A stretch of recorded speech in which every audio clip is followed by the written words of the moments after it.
Widukind was a Germanic leader of the Saxons and the chief opponent of the Frankish king Charlemagne during the Saxon Wars from 777 to 785. Charlemagne ultimately prevailed, organized Saxony as a Frankish province and ordered conversions of the pagan Saxons to Roman Catholicism. In later times, Widukind became a symbol of Saxon independence and a figure of legend.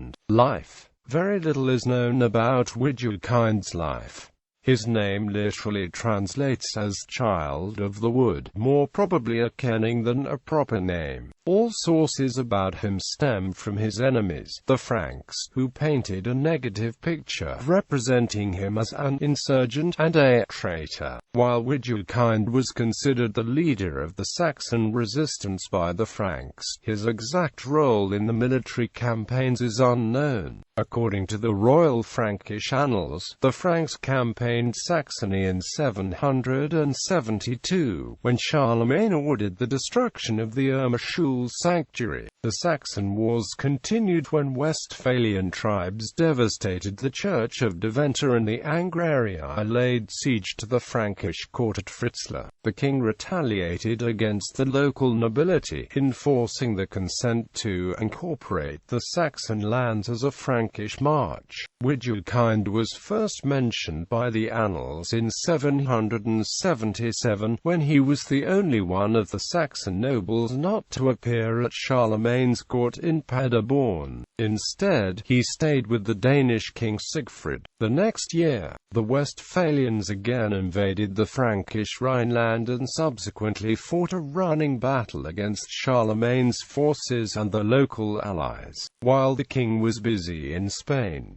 By 782, Widukind had returned from Denmark and goaded the Saxon nobles into rebellion. From 782 to 784, battles between Saxons and Franks occurred annually, while Charlemagne had 4,500 Saxons executed at the massacre of Verdun. Widukind allied himself with the Frisians, but despite that, Charlemagne's winter attacks of 784–785 were successful and the Dutch and his allies were pushed back to their homelands. In the Bardenge in 785, Widukind agreed to surrender in return for a guarantee that no bodily harm would be done to him. He and his allies were then baptized, possibly in Atony, with Charlemagne as his godfather. Widukind thereby reached a peace agreement and the acknowledgement of the Saxon noble rank by the Frankish overlords. There are no contemporary sources about Widukind's life or death after his baptism. Historian Gerd Aldorf assumed that he was imprisoned at a monastery, a fate that happened to other rulers deposed by Charlemagne. He tried to identify Reichenau Abbey as a likely location where Widukind may have spent the rest of his life, but his results are inconclusive and widely rejected.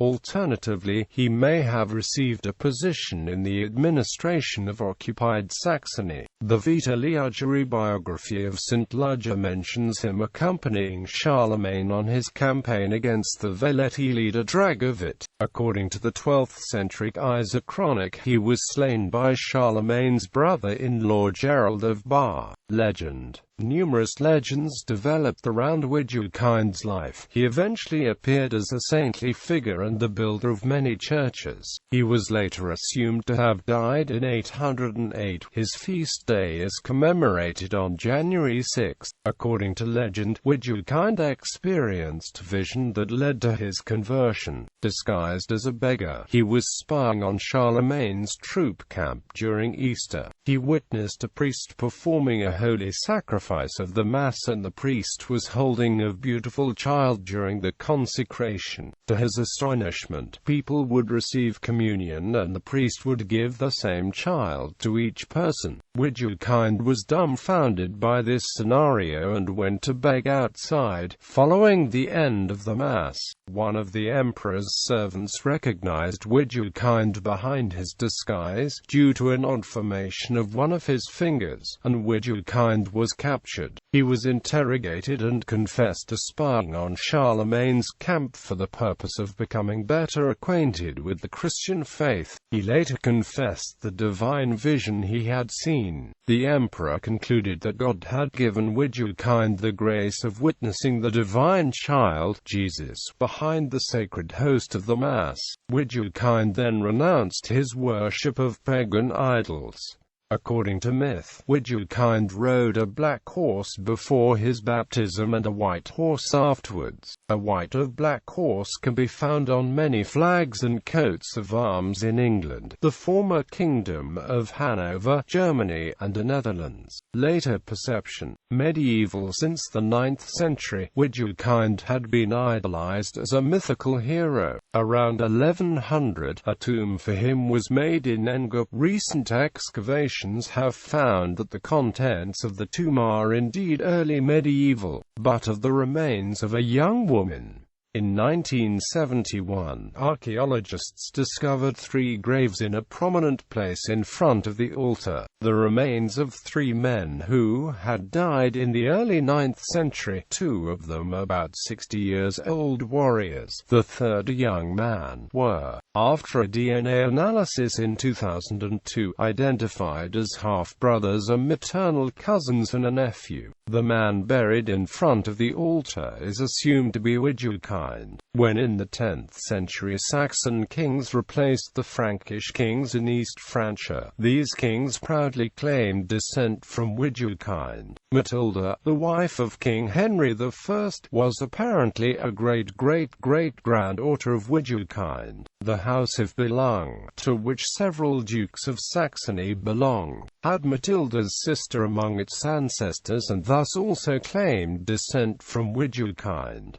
In German nationalism, Widukind became a hero for German nationalists in the early 20th century. German neo-pagans saw him as an heroic defender of Germany's traditional beliefs and the gods, resisting the Middle Eastern religion of Christianity. Christian nationalists also lauded him, linking Charlemagne with the humiliation of French domination after World War I, especially the occupation of the Rhineland, portraying Charlemagne as a French invader. After the National Socialists came to power in 1933, so many plays and other works were written about Widukind that there were complaints that he was becoming a cliché. Alfred Rosenberg praised him as a hero of German freedom, who finally joined with the founder of the German Reich. 2 important plays about the Saxon leader were produced in 1934, Der Sieger by Friedrich Forster and Widukind by Edmund Giss. The first celebrated the conversion of Widukind, but the second caused controversy because of its explicit anti-Christian message. In that play, after the massacre of Verden, Saxon leaders say, "That is what the Christians have done, they feign love but bring murder," a line that led to protests from the audience. The play portrays Catholic Church leaders planning to destroy German freedom by forcing racial mixture on them, thus turning them into pliable. And to mention, thousands of German maidens are captured and will be forced to mate with Jews, Greeks,